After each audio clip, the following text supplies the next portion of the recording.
MyFace TV. MyFace TV. Hello. Josh is saying hello.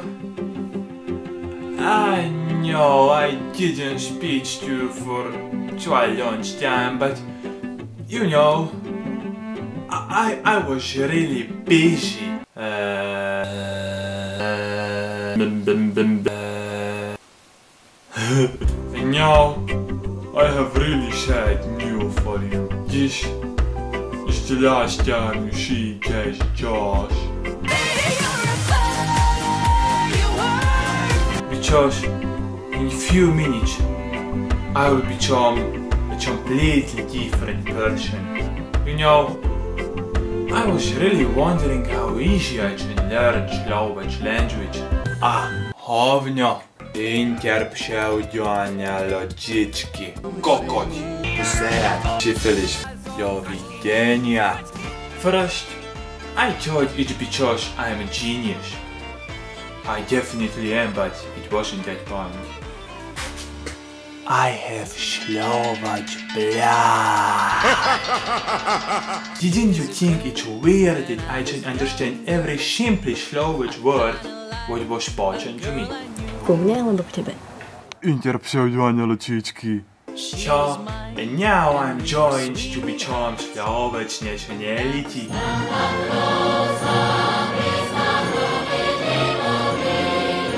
I don't know who are my real parents and I don't care anymore.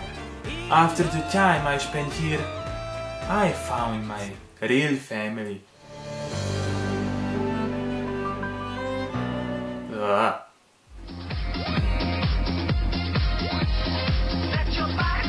And there is one more thing I have to tell you.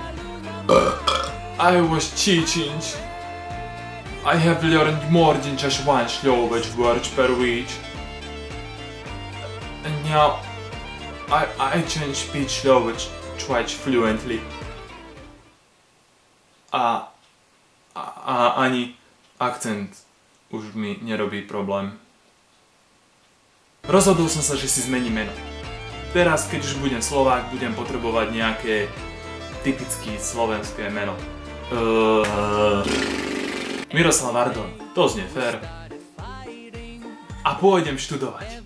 Neviem, fakulta masmediálnej komunikácie v Trnave, ak také niečo vôbec existuje.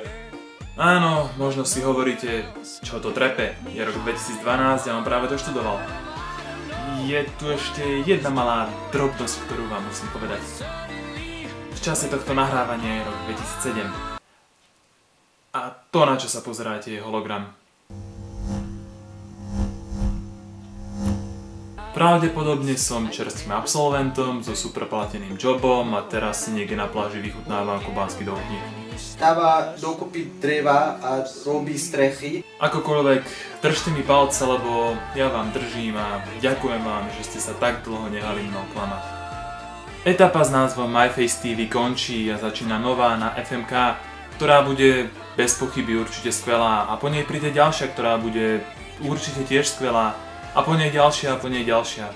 A to je život. S Bohom, priatelia.